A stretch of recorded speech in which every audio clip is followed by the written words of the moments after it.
दोस्तों, ईडी और मोदी सरकार की दोस्ती का पोल खुल गया है। मोदी सरकार ने खुद ईडी के डायरेक्टर से इतनी वो मोहब्बत करते हैं कि वो खुद इनके पद पर बने रहने के लिए सुप्रीम कोर्ट तक से बहस कर ली। पूरा मामला क्या है जानने के लिए वीडियो को अंत तक जरूर देखिएगा और सच्ची खबरें देखने के लिए दोस्तों चैनल को सब्सक्राइब भी कर लीजिएगा। नमस्कार, स्वागत है आपका देश नीति में।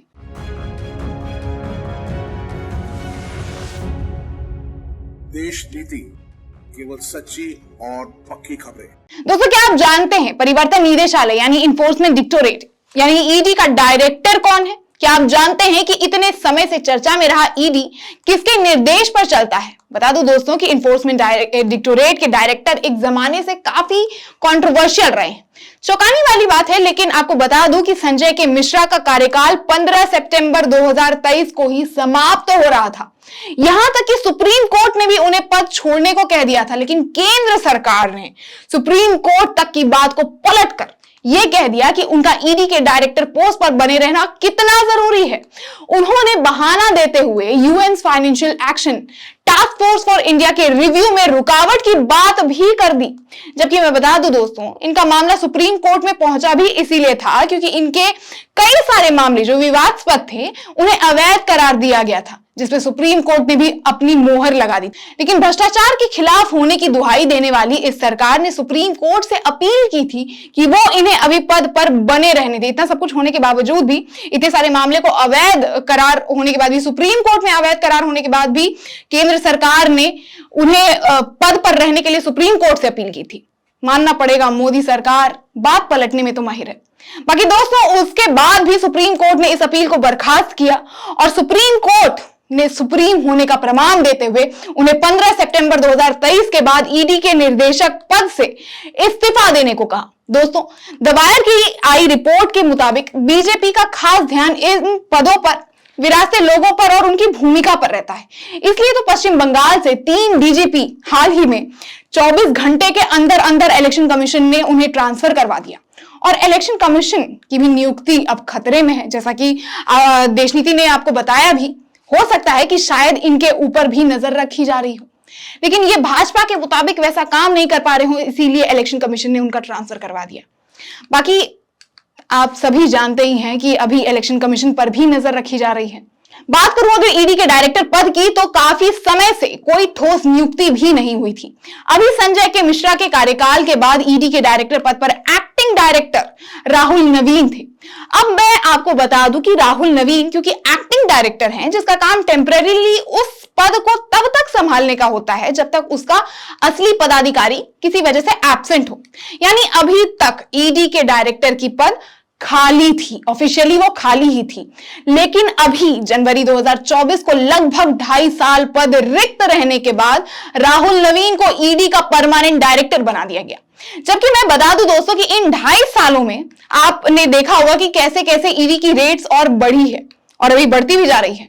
वहीं दोस्तों, अगर बात करूं ईडी द्वारा विपक्षी नेताओं पर कार्यवाही करने की, तो इसकी रिकॉर्ड पर 2022 में स्क्रॉल की एक रिपोर्ट में विपक्ष पर कार्यवाही करने के लिए डेटा और उनके कार्यवाही करते हुए जो उनकी फुर्ती रहती है उसका इशारा किया गया था। इसमें लिखा गया था कि अगर विपक्ष से जुड़े कई मामलों में ईडी की जांच का समय संदिग्ध लगता है यानी सस्पिशियस लगता है, तो इसके ठीक विपरीत भाजपा नेताओं से जुड़े मामलों में यानी भाजपा पे जब ईडी की कोई भी कार्यवाही होती है उस पर इसी तरह की फुर्ती की कमी को नजरअंदाज करना मुश्किल है। इसमें उद्धृत सरकार डेटा से पता चलता है कि 2017 के बाद से prevention of money laundering act यानी पीएमएलए के तहत मामलों में किस तरह से उछाल आया है। वहीं एक अन्य जांच से पाया गया है कि 2014 में भाजपा के सत्ता में आने के बाद से ईडी के 95% मामले विपक्षी नेताओं के खिलाफ थे। दोस्तों, 2014 से पहले अगर बात की जाए तो किसी ने ईडी शायद ही कभी सुना भी होगा। वैसे बाकी इंडियन एक्सप्रेस की एक रिपोर्ट से पता चला है दोस्तों कि 2014 से सितंबर 2022 के बीच 121 प्रमुख नेता ईडी के रडार पर आए, जिनमें से 115 विपक्षी नेता थे। मतलब विपक्ष के जो नेता थे वो 115 थे और टोटल 121 प्रमुख नेता पर इन्होंने कार्यवाही की थी। और इसके बाद की यह सूची और बढ़ती ही जा रही है। अभी अरविंद केजरीवाल को देख लीजिए या हेमंत सोरेन जैसे मुख्यमंत्री को भी ईडी ने नहीं छोड़ा।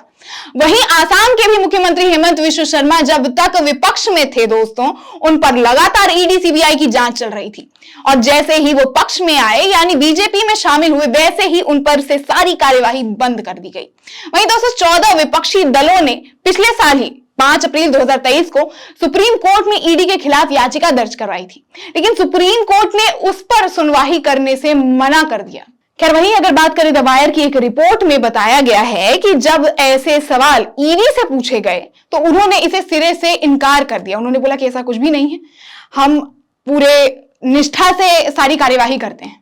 दोस्तों अभी अरविंद केजरीवाल के गिरफ्तारी के बाद आई ये रिपोर्ट काफी कुछ बयान करती है कि कैसे ईडी एक स्वतंत्र संस्था होते हुए भी सिर्फ विपक्षियों को अपना निशाना बना रही है। वैसे इस रिपोर्ट को सुनकर एक सवाल भी उठता है कि क्या ईडी का एक्शन प्लान सरकार तय करती है? क्या इसीलिए केंद्र सरकार ईडी के डायरेक्टर को निष्कासित करने के विरोध में थी?